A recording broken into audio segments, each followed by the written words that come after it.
boa noite. Olá, boa noite. Banco Central mantém taxa básica de juros em 14,25%. Tribunal de Contas do Estado dá 15 dias para o Hospital das Clínicas explicar fraude em compra de equipamentos para pacientes com mal de Parkinson. Exército faz simulação de ato terrorista no metrô. Exercício é treino para a segurança nas Olimpíadas.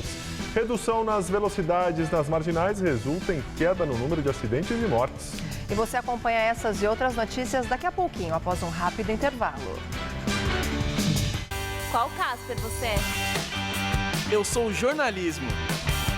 Eu sou relações públicas. Eu sou publicidade e propaganda. Eu sou rádio, TV e internet. A minha Casper é comunicação.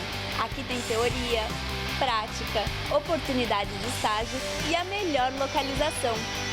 Essa é a minha Casper. Essa é a nossa Casper. Está em nossas mãos escolher entre pessimismo e otimismo. Nós escolhemos o otimismo e trabalhamos muito para construir um futuro melhor para todos, assim como você, que diariamente se dedica para que o Brasil siga em frente, superando crises e dificuldades, buscando justiça, respeito, honestidade. Fundação Casper Libero, trabalhando com otimismo pelo Brasil. Hoje no Todo Seu tem bate-papo com o Alemão, o artista plástico brasileiro que já expôs no Museu do Louvre, De Olho na TV com Zé Armando Vanucci e musical com Tiago Arancan. Todo Seu, hoje, 10h30 da noite.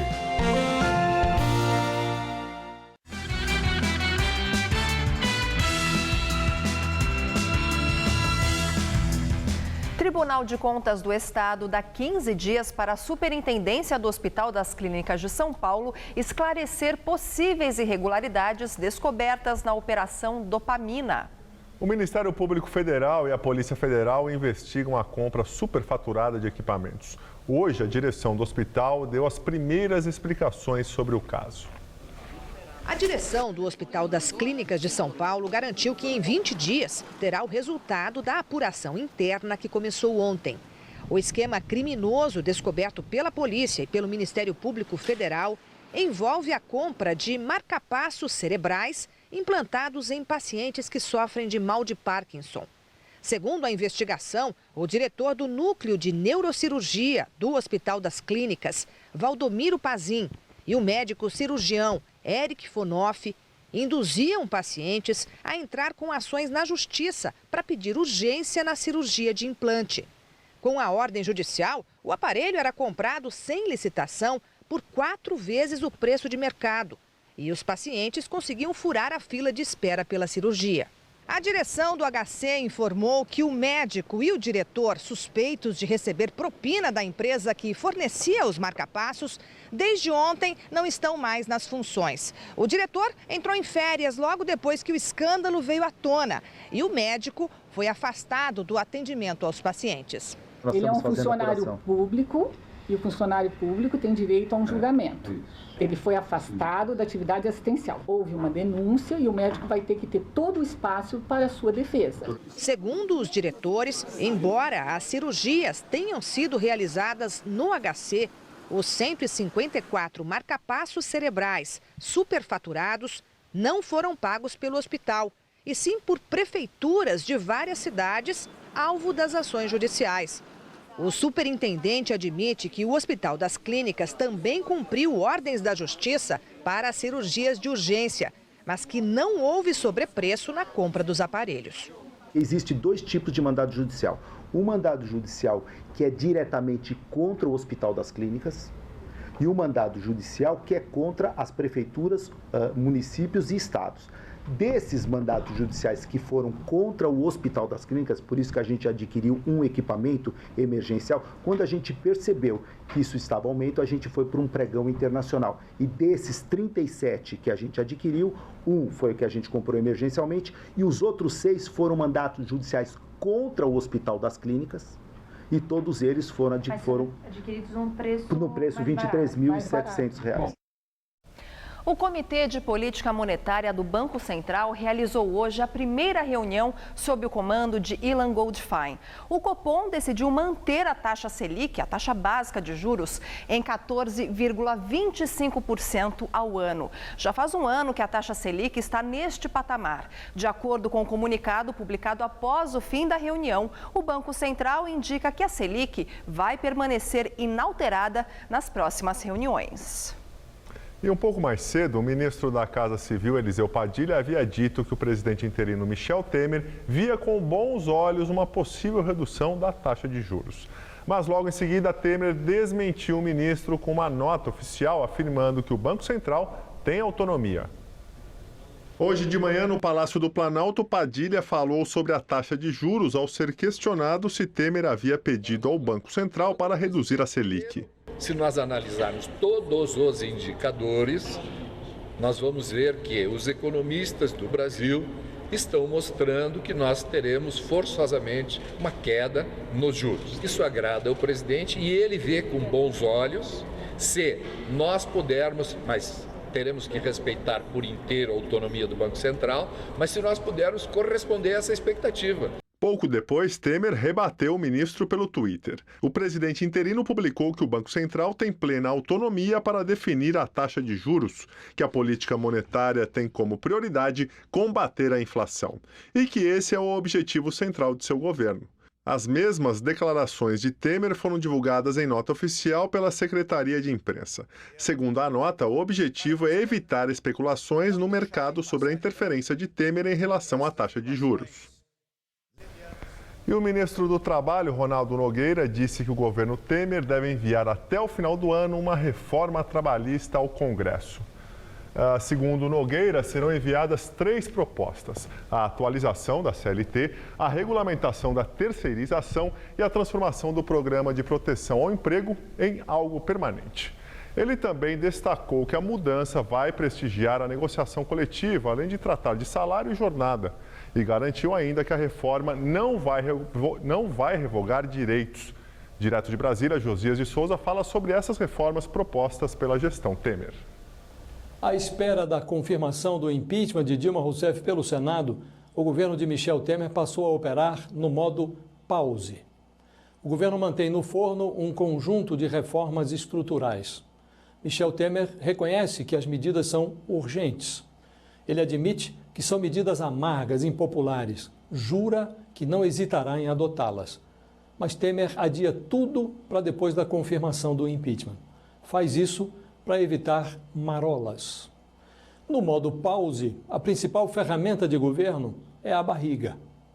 A equipe econômica tinha se programado para anunciar nesta semana um corte de gastos da ordem de 20 bilhões de reais. No jargão técnico, esse corte é chamado de contingenciamento. O Palácio do Planalto adiou o corte. Alega que vai conseguir esse recurso de alguma outra maneira. Corte de gastos, barriga. Reforma da Previdência, barriga. Reforma trabalhista, barriga de novo. Até a confirmação do impeachment, o governo pretende utilizar um único elemento além do abdômen: o gogó. Boa noite. E Temer sancionou o reajuste de 41% dos servidores do Judiciário. O texto, que não teve vetos, deve ser publicado no Diário Oficial da União de amanhã. Segundo o STF, o aumento será feito de forma escalonada em 8 parcelas até julho de 2019. Presidente da Câmara, Rodrigo Maia, do DEM, diz que vai descontar salário de deputado que faltar às sessões. Segundo Maia, por ser ano de Olimpíadas e eleição municipal, a medida tem como objetivo manter quórum suficiente para votar projetos de interesse do governo no segundo semestre. Entre eles, o pacote de medidas econômicas e colocar em pauta o processo de cassação do deputado afastado Eduardo Cunha, do PMDB. Rodrigo Maia afirmou que o desconto no salário do deputado só vai ocorrer quando houver falta sem justificativa. Ontem ele já havia anunciado que pretende marcar votação no plenário principal às segundas, terças e quartas-feiras. Tradicionalmente, as votações na Câmara se concentram na terça e na quarta-feira. Pauta marcada o deputado tem que estar presente, né? Em qualquer trabalho é assim, né? Se você marcou uma data para exercer, para que os deputados estejam aqui para votar, é importante que todos votem. A prática do desconto foi adotada pelo ex-presidente da Câmara, Eduardo Cunha, que renunciou no último dia 7 e suspensa durante o breve comando do primeiro vice-presidente da Casa, Valdir Maranhão. 60 militares fizeram uma simulação de resgate a reféns durante a madrugada na estação Paraíso do metrô. O exercício faz parte de uma preparação para a segurança da Olimpíada. Os militares treinaram como agir diante de um ataque terrorista com reféns. Bombas e gritos tentaram aproximar a situação de um caso real. O grupo das Forças Armadas veio de Goiânia e vai ficar na capital paulista até o fim da Olimpíada. Além dos militares, os seguranças do metrô também receberam orientações sobre como agir diante de possíveis ameaças. Na simulação, os soldados estavam com as mesmas armas que vão usar durante o evento olímpico, só que as munições eram de borracha. Na ação simulada, os reféns foram levados para o atendimento médico, enquanto 3 terroristas foram mortos. E o governador Geraldo Alckmin diz que o estado está preparado para receber mais de 20 delegações para os Jogos Olímpicos. Ele afirmou ainda que concorda com o ministro da Justiça, Alexandre de Moraes, que disse que a criminalidade preocupa mais que o terrorismo durante o evento. Alckmin também anunciou que vai enviar policiais militares ao Rio de Janeiro para reforçar a segurança. São em torno de 1.000 policiais no período, nesse período da Olimpíada, e não para ajudar o governo federal, ajudar o estado irmão do Rio de Janeiro e sem nenhum prejuízo para São Paulo. Por quê? Porque nós vamos fazer uma DGEM, é a diária de jornada extra-militar. Então a gente compensa os 1.000 policiais colocando outros 1.000 na rua, pagando uma jornada extra-militar que é a DGEM. Eu concordo com o ministro da Justiça, Alexandre de Moraes, quando diz que é mais preocupante, né, a questão da segurança local do que terrorismo. Quer dizer, eu acho que o foco tem que estar na questão, inclusive, além da questão externa, também na questão interna. E agora vamos ao comentário de política com Bob Fernandes. Jogos Olímpicos. E o ministro da Justiça, Alexandre de Moraes, diz: a criminalidade preocupa mais do que o terrorismo. O ex-chefe de Moraes, o governador Alckmin, repete a obviedade. O que preocupa é a criminalidade. Deveria preocupar com ou sem Olimpíada, mas o que realmente preocupa Alexandre de Moraes e demais, ele mesmo confessou. Sem nem mesmo perceber, disse o ministro à Folha candidamente: não podemos deixar que se passe imagem de criminalidade no Brasil. Imagem. Isso num país cuja última contagem oficial, de 2014, bate nos 58.000 homicídios ano. Imagem num país onde se espalha o toque de recolher informal quando o sol se põe. E sendo Moraes, ex-secretário de Segurança em São Paulo, onde bandos em estágio pré-mafioso mandam em periferias, regiões em que nem a polícia entra livremente à noite. No Brasil, assassinatos são basicamente de pobres e nas periferias. 77% são jovens negros de 15 a 29 anos, assassinados a cada 23 minutos, 63 por dia em média. O que muda é o endereço. Nessa última semana, quem está atacando e matando são bandos no Ceará. Entre sexta e domingo foram 39 assassinatos, 21 ataques a PMs, Guarda Municipal e ônibus, ataques ordenados desde as penitenciárias. Em 1º de setembro de 2006, sob comando do delegado Paulo Lacerda, a Polícia Federal prendeu bens e prendeu mais de 40 integrantes do PCC, ação conjunta em 10 estados. Ação de inteligência policial da PF, que então feriu fundo o crime organizado. 10 anos depois, além da maquiagem e discursos pré-Copa e Jogos Olímpicos, que medidas efetivas o Brasil tomou e quais seus resultados no combate ao crime organizado? Boa noite. Justiça determina o bloqueio de bens do presidente estadual do PT de São Paulo, Emídio de Souza. A decisão atende a um pedido do Ministério Público de São Paulo, que acusa Emídio de ter contratado uma ONG sem licitação em 2008, quando era prefeito de Osasco. O petista e outros 9 réus terão mais de 3 milhões de reais em bens bloqueados. Emídio de Souza diz que não foi notificado e que a decisão judicial é um equívoco. Com as filas dos últimos dias, o aeroporto de Congonhas abriu mais cedo hoje para evitar transtornos com as novas medidas de segurança. No terceiro dia da fiscalização mais rigorosa, os passageiros enfrentaram filas menores. Uma das medidas que facilitou o embarque foi que o aeroporto abriu mais cedo, às 4 da manhã. Também foram adotadas outras ações, como a redistribuição dos funcionários da Infraero, a criação de uma fila única no embarque e o reforço dos avisos sonoros e visuais. Com as novas medidas, todos os passageiros estão sujeitos a passar por uma revista física, o que pode ser feito de forma aleatória e em local público ou reservado com presença de testemunha. Os passageiros terão que tirar computadores portáteis e outros dispositivos eletrônicos de dentro das malas e mochilas, medida que só era obrigatória para os voos internacionais. Eles também podem ter que abrir as bagagens de mão. O dia de hoje amanheceu nublado, o sol predominou durante a tarde, mas a temperatura não subiu muito e ficou em torno de 18 graus aqui na capital. Pois é, agora à noite a nebulosidade volta a aumentar, o que contribui para a melhora da qualidade do ar. Mas a madrugada deve ser novamente gelada. Vamos ver como fica o tempo nesta quinta-feira com Mariana Armentano.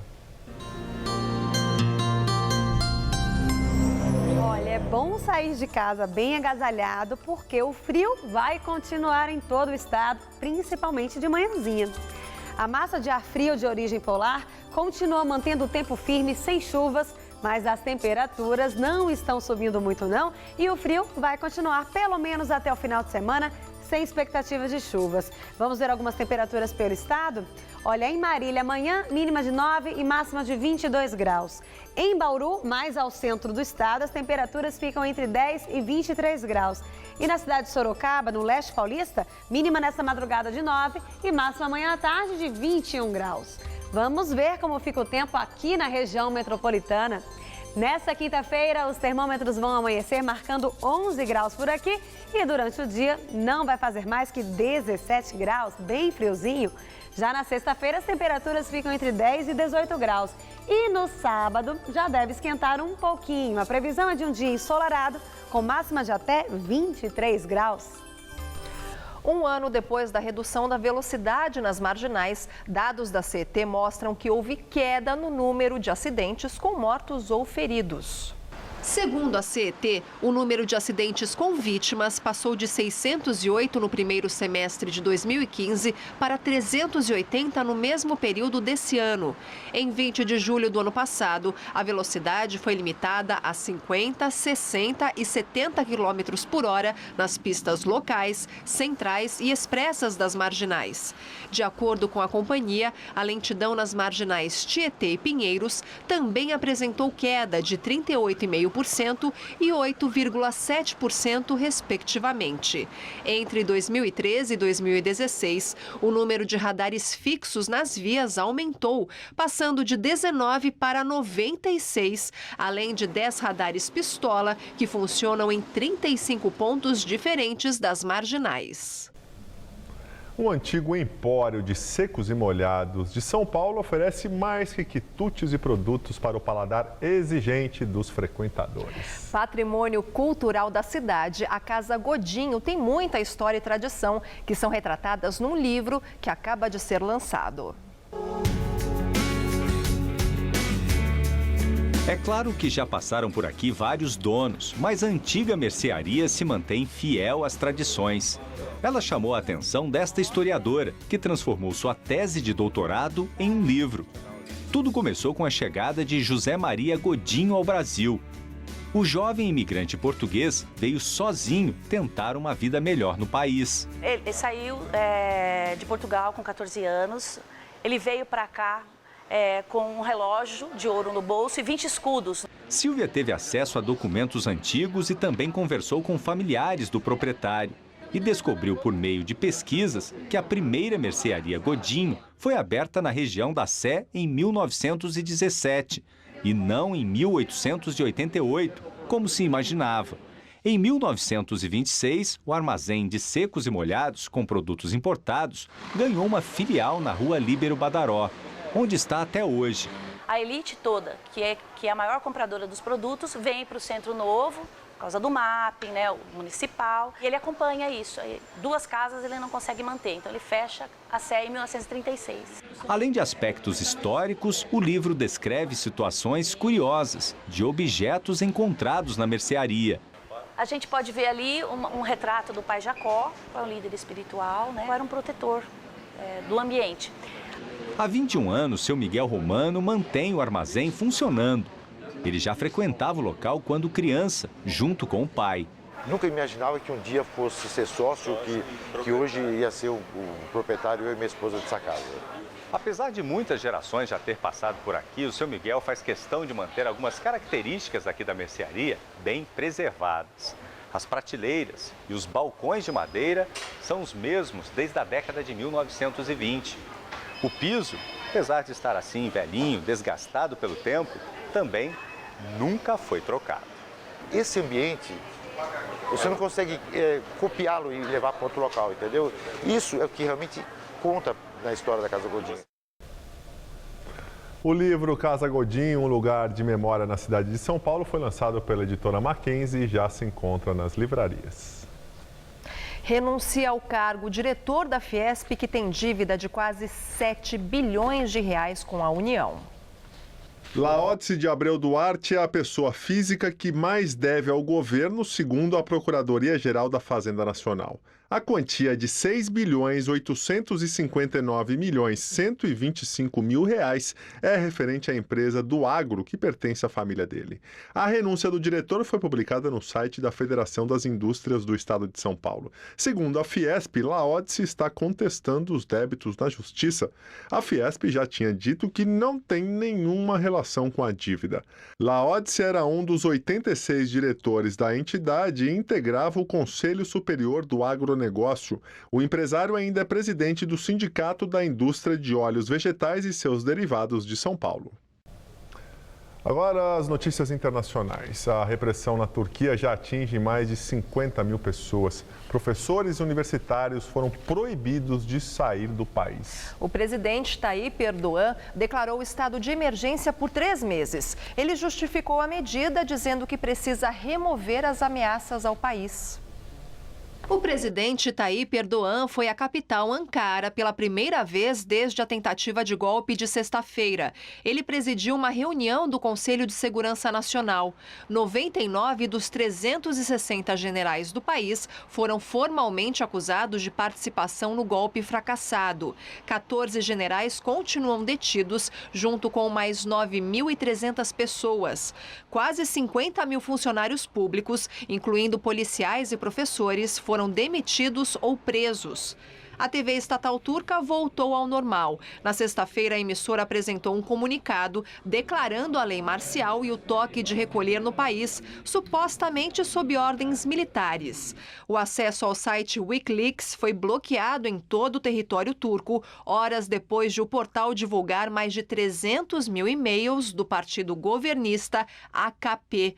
Os e-mails teriam sido obtidos antes da tentativa de golpe e tratavam principalmente de assuntos internacionais e não de política interna. 6 dias depois do atentado de Nice, o terceiro grande ataque no país em 1 ano e meio, a Assembleia Nacional da França aprova a prorrogação do estado de emergência por 6 meses. O presidente François Hollande convocou os cidadãos a participar da luta antiterrorista. Os debates na Assembleia Nacional foram marcados por fortes discussões. A oposição e a direita acusam o governo socialista de não garantir a segurança do país. O estado de emergência está em vigor desde os ataques terroristas de 13 de novembro de 2015 em Paris. Durante uma visita a um centro de formação da Gendarmeria, a Força Policial Militar, o presidente François Hollande convocou os cidadãos a se mobilizar para participar da luta antiterrorista e preservar a unidade do país. Hollande pediu que os franceses entrem em contato com as associações de proteção civil, façam cursos de primeiros socorros e tarefas de salvamento. Ele disse que os franceses que desejarem podem se integrar às diferentes reservas das forças de segurança e sugeriu que, com todos esses reservistas, se formaria uma Guarda Nacional na França. O jogo Pokémon GO, que virou febre nos Estados Unidos, Europa, Austrália e Japão, deve chegar aqui ao Brasil em breve. O jogo, em que se usa a realidade aumentada para caçar pokémons na vida real, recebeu na última semana mais usuários que o Tinder e o Twitter nos Estados Unidos. De Londres, o repórter Ross Salinas mostra como se joga.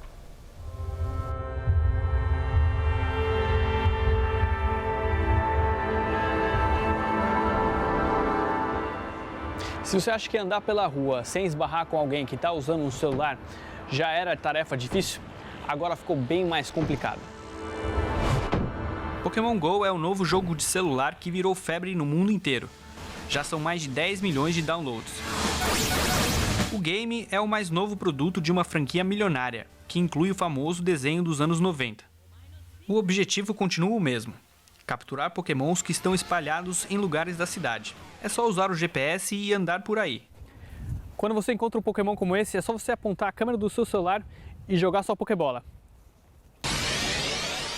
Mas olhar a cidade só pela telinha tem causado alguns acidentes. Essa garota na Pensilvânia, nos Estados Unidos, foi atropelada enquanto jogava. Em Nova York, esse carro ficou destruído, depois do motorista ter perdido o controle em busca das criaturas. Mas se usado com cuidado, o jogo pode ser uma boa oportunidade para conhecer melhor a sua cidade, ou até mesmo seu país, como é o caso de Tom Curry, da Nova Zelândia. Ele decidiu abandonar seu emprego para tentar capturar todos os pokémons do jogo. Tom conta que tem recebido muitas mensagens de apoio, ofertas de trabalho e até uma proposta para fazer um documentário sobre sua viagem. Ele diz que seus pais apoiaram sua decisão de virar um treinador de Pokémon e que ele está vivendo um sonho. Bom, eu já estou jogando já há algumas horas e já capturei 17 Pokémons. Mas a bateria do celular está quase no fim, então vai ser inevitável guardar o celular e voltar para casa. Assim, no mundo real. Como acontece com o vinho e com a cerveja, o hábito de beber café também vem ficando cada vez mais sofisticado. A novidade, que já tem adeptos nos Estados Unidos e agora chega ao Brasil, é o café nitrogenado.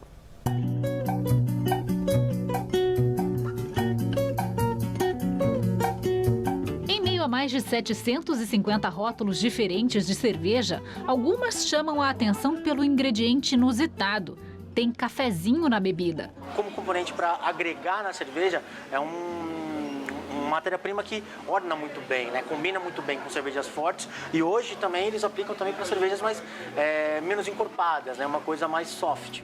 Neste empório, em Pinheiros, o café também tem lugar de destaque entre as chopeiras. É daqui que sai a novidade mais surpreendente do cardápio, o Nitro Cold Brew. O café é coado a frio por 15 horas, misturado a nitrogênio, um gás que promove toda essa cremosidade. A bebida é servida gelada. Como já acontece com a cerveja e com o vinho, o hábito de beber café no Brasil está cada vez mais sofisticado. Alguns dizem que é a gourmetização do mercado, já outros que é o cliente quem está mais exigente. O fato é que beber um cafezinho aqui em São Paulo está cada vez mais diferente. Essa cafeteria, que fica no Mirante 9 de Julho, tem mais de 10 tipos diferentes de café. Coado, expresso e bebidas refrescantes, como essa receita que leva limão, mel, café e gelo. Mas o ingrediente mais importante, é claro, ainda é o grão. O café vem da fazenda da família do Felipe, no interior do estado, e de pequenos produtores. O café é selecionado, torrado e embalado nessa espécie de laboratório na Vila Madalena. O produto também é exportado para vários países. O Felipe diz que resolveu investir no café de qualidade e que tem agradado o consumidor. A gente tem resgatado variedades antigas de café e buscando torrar ela de uma forma diferente, que ressalta mais o sabor do café e talvez não tanto do sabor mais queimado da torra.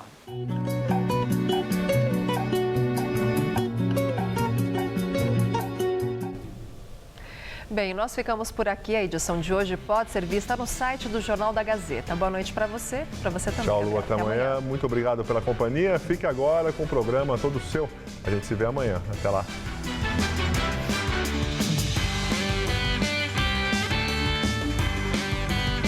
Logo mais 11h30 da noite, em A Noite Convida, Paula Vilhena e Marcelo Mansfield conferem uma exposição de arte. Assista agora, todo seu.